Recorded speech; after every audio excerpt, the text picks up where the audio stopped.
Oke, nah ini kita masuk ke segmen kedua nih. Ini ada ini juga hits di masyarakat ya, Mas ya. Dan juga apa ya namanya? Ya harus dilakukan oleh generasi muda, terutama gaya hidup frugal. Artinya ya gaya hidup ya hemat lah ya. Artinya bisa mengelola gitu ya. Bukan mengelola uang aja, hawa nafsu juga dikelola gitu. Nah ini menurut Mas Eko gitu ya. Nah ini juga saya juga belajar gitu. Menurut Mas Eko tuh frugal living itu yang sehat itu seperti apa? Nah banyak yang ngomong, ada yang ngomong gitu ya. Ah ini terlalu hemat nih. Atau ada juga yang bilang lu mah pelit gitu. Nah itu apa? Gimana cara membedakannya dan juga gimana cara frugal living yang sehat gitu? Iya, frugal itu kan kalau nggak salah ya definisinya itu kita lebih berhati-hati gitu ya. Kalau nggak salah ya, aku lupa ininya. Yang jelas tuh kita lebih mindful lah. Jadi kita tidak menghambur-hamburkan. Nah, kalau nggak salah secara kamus itu tidak menghambur-hamburkan, tidak berlebihan ya. Yang sehat yang gimana? Maksudnya nggak boros tapi juga nggak nyengsarain. Ya sebenarnya kalau secara nominal ada perhitungannya. Namanya kebutuhan hidup layak ya. Kebutuhan hidup layak itu biasanya nanti tercermin di UMR. Kalau Jakarta misal 5,4, itu udah komponennya lengkap. Harusnya secara teori kalau lifestyle-nya belum terlanjur naik gitu ya, harusnya bisa tuh orang hidup dengan 5,4 juta di Jakarta single gitu ya. Kalau udah keluarga gimana? Ya tinggal kaliin aja jumlah anggota keluarga lah. Simpel itu. Nah, itu kalau nominal, tapi memang seringkali orang tuh susah ya kalau udah terlanjur tinggi gitu ya. Kalau menurutku sih yang kita bisa bilang frugal itu memang nggak bisa nominal ya, tapi lebih kayak dirimu sengsara nggak sih dengan gaya hidup seperti itu? Jangan sampai kita tuh kayak jadi anxiety ya, jadi apa? Jadi aduh kayak merasa bersalah kalau udah sampai kita jadi spending ya. Terus kita ngerasa bersalah, itu ada yang salah tuh. Itu overspending, bener. Gitu. Karena kan tiap orang value-nya beda-beda ya, memvalue sesuatu yang bikin dia itu nikmat atau kesenangan itu kan beda-beda ya. Kayak gue ngerokok gitu kan, IQOS. Kalau orang boros ngapain nih? Gitu. Tapi buat gue ini membantu gue gitu. Ini apa? Gue suka. Tapi gue nggak suka misalkan di otomotif, gue nggak suka di jam, nggak suka di hobi yang apa kan, tinggal kita switching aja kan. Berarti ini frugal living tuh ya kita harus sesuaikan dengan tujuan hidup berarti ya Mas ya. Tadi tujuan hidup sehingga kita juga bisa mengadjust apa-apa yang memang menjadi kebutuhan. Kira-kira gitu ya Mas ya. Iya, sama intinya kita kenali diri kita sendiri aja. Kita beli kebutuhan, ada budgetnya, udah itu frugal. Ya, jadi ya kalau teman-teman apalagi generasi muda ya, khususnya di Jakarta nih ya.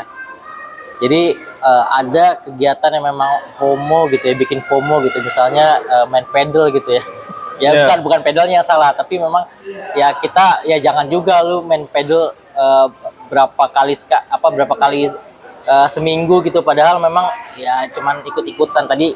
Ya yang penting ada budgetnya aja. Kalau ada budgetnya, budget seneng-seneng. Kalau gue pribadi gini kan, gue tuh modelnya adalah gue pengen cari pengalaman gitu ya. Jadi ketika saatnya ngabisin uang yang benar-benar kita habisin, foya-foya lah istilahnya tuh. Mau staycation, ya udah cari hotel yang paling mahal gitu, kamar yang paling bagus, penasaran kan kita kan. Jadi it's okay selama ada budgetnya gitu. Yang penting investasi tetap jalan, sisanya habisin, itu aja. Nah, jadi frugal tuh menurut gua lebih kayak kan kalau definisinya menghambur-hambur boros ya. Semua agama kan juga ngelarang kita boros lah ya. Kan kalau semua sudah terpenuhi, investasi udah, semua udah, ya emang harus kita habisin, nggak boleh ditahan-tahan kan. Nanti uang nggak berputar, itu agama juga nggak boleh tuh. Benar kan? Bener. Ekonomi jadi nggak berputar kan kalau kita terlalu boros tuh. Jadi ya harus sadar diri dan tahu diri, dan juga tadi gitu ya, membatasi gitu ya. Iya, Asal benar. ada budgetnya ya oke gitu ya.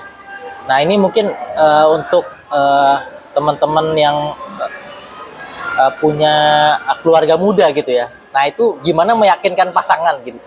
Ya kita harus ini agak-agak lain nih.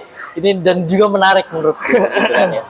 Ya gimana cara meyakinkan pasangan? Udahlah kita ya mungkin secukupnya. Ya kalau ada budgetnya oke. Nah itu kadang bukan dari diri kita gitu ya, tapi mungkin dari orang surrounding kita, Mas. Nah menurut Mas Eko gimana? Oh ya, itu susah sih ya kalau pasangan, keluarga gitu ya. Kadang tiap orang tuh punya pusat ya, apa ya? Hidupnya tuh kayak lebih memprioritaskan apa nih? Ada orang yang memprioritaskan orang tuanya. Jadi ngorbanin semuanya demi orang tua. Ya. Ada yang memprioritaskan ke anaknya, ada yang memprioritaskan ke macam-macam. Nah, kalau saya pribadi sih kayak ini ya. Seringkali tuh kalau duit dikelola di keluarga itu kan ada ketidakpercayaan ya. Istri kalau nyerahin ke suami takutnya kawin lagi lah, Iya, apalah segala macam. Atau nanti anaknya nggak keurus gitu kan. Yang laki-laki sama, ngasih ke istri nanti takutnya boros lah, inilah itulah gitu. Kalau aku pribadi tuh dibikin simpel gitu. Jadi berapapun yang kita milikin, itu akan kita bagi berdasarkan jumlah anggota keluarga. Misal gue punya istri ada 2 anak gitu ya. Jadi tiap anak-anak orang-orang tuh ada alokasinya seperempat gitu. Itulah nanti yang ngelola untuk apa? Itu juga mempermudah kita waktu nanti misal mau waris, mau nentuin dana pendidikan segala macam. Jadi tadi filosofinya awalnya dihitung per singlenya berapa. Lifestyle diatur 5,4 juta. Tiap orang 5,4 juta itu kan. Udah. Nanti ya udah, nanti ditentuin untuk seneng-senengnya berapa, untuk investasinya berapa. Yang penting ada gitu. Kalau udah kayak gitu tuh relatif lebih gampang. Istri kita tuh biasanya nggak begitu rewel kalau duitnya tuh udah dikasihin gitu. Ya. Tapi kan kalau kita kasihin semua, kadang kitanya jadi nggak percaya kan, jadi khawatir gitu. Ya udah, paling adil fair bagi aja udah. Itu mempermudah kan. Jadi trust issue tuh di mana-mana gitu ya. Wajar, itu manusiawi, manusiawi ya. Dan menurutku ya, it works. Ya. Itu buat aku itu lebih mudah. Gitu. Ya, mungkin ini terakhir Mas. Jadi ada yang bilang bahwa gimana cara mengelola keuanganmu itu tergantung keluargamu, sama tergantung pengalaman hidupmu masa lalu. Nah, menurut Mas Eko gimana? Iya benar. Itu bener banget ya? Benar banget, karena manusia itu tadi ya, mayoritas tuh dipengaruhi psikologisnya. Jadi pengalaman masa lalu, lingkungan, ya makanya ada FOMO, ada sandwich generation, segala macam itu tuh, itu yang kita nggak bisa terlepas dari itu. Gitu. Makanya caranya gimana supaya kita bisa tetap rasional tapi reasonable ya, mau nggak mau ya literasi satu ya. Literasi itu ngajak ngobrol. Kita ngaturnya tadi misalkan dengan pasangan, udah nih mungkin secara teori bagusnya dikelola satu orang yang paling ngerti, nanti diatur gini. Kadang nggak, it doesn't work gitu loh. Tapi kalau udah dibagi, udah terserah lu, kalau habis ya berarti salah lu sendiri kan. Jadi orang jadi bertanggung jawab kan dengan uangnya gitu. Terus ya itu bener sih, sangat, makanya harus pinter-pinter nyari circle ya. Jadi kita temenan boleh banyak, tapi kita kenal banyak orang, tapi yang tiap hari kita interaksi itu harus kita pilih karena ngaruh. Apa yang kita terima tiap hari itu mempengaruhi gitu. Wajar. Itu wajar ya Mas. Jadi ada juga saya pernah dengar gitu ya, beberapa orang di sekelilingmu itu seperti apa, ya itu cerminan dirimu. Ya minimal 5 orang lah. Nah itu cerminan dirimu. Terus juga tadi pengalaman masa lalu, misalnya ya mungkin saya orang yang nggak beruntung di masa lalu, terus juga saat ini itu ya insya Allah cukup gitu ya. Nah itu tergantung lagi gimana cara mengelola uangnya gitu. terus bisa nggak dia tahan sama FOMO tadi. Nah itu Iya. mempengaruhi sangat ya Mas ya. Sangat manusiawi gitu. Karena manusia itu ya, itu akan optimal ya. Dia bisa jadi apapun kalau dia pakai senjata rahasianya. Apa sih yang bedain manusia dengan makhluk lain sama binatang gitu? Akal sehat. Akal sehat kan. Kita tuh bisa nguasain dunia ini kan. Coba kalau yang nguasain monyet gitu kan. Mungkin kita yang sembunyi itu di pohon. Kan manusia ini kan. Kita bisa unggul dari mereka semua karena apa? Karena akal sehat kan. Rasional kan. Rasional. Nah, ya kita kan jadi apapun, kita bisa sukses, bisa apa tuh ya harus kita jaga nih akal sehat tadi. Jadi kita tahu kita punya pengalaman traumatis, dulunya hidup nggak enak, sekarang pengen, wah gue nikmatin nih. Dulu gue susah nih waktu jadi anak-anak, anak gue harus gue manjain. Ya itu berarti kita lebih ini, kita ngikutin perasaan kita dan pasti nggak bagus hasilnya. Ya jadi pengelolaan keuangan tuh ya tergantung tadi bisa juga tergantung tadi akal sehat, terus juga psikologi. Psikologi itu paling mempengaruhi. paling berpengaruh tuh psikologi.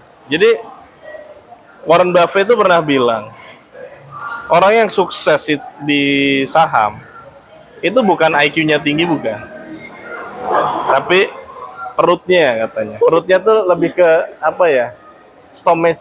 Kemampuan dia itu bersabar, mengendalikan emosi, nggak FOMO, tenang, kontrarian gitu ya. Orang lain, oh ikut ke sana, kayak Lok Heng Hong gitu kan. Pak, yang ngasih tahu tuh kan kalau nggak salah kan lulusan luar negeri S2 gitu ya, MBA. Saham ini nggak bagus Pak, tapi karena Lok Heng Hong dia yakin, nggak gampang terpengaruh orang, dia udah analisa sendiri, udah. Ya sekarang jadi triliuner. Gitu. Itu realitanya seperti itu, teman-teman. Jadi psikologi itu berpengaruh. Terus juga tadi bersabar gitu ya, otot perut yang dijaga gitu ya. Iya, otot perut yang dijaga, benar, otot perut. Nah, mungkin itu 2 segmen kita kali ini Mas Eko tadi ada untuk milih saham untuk pemula gitu ya.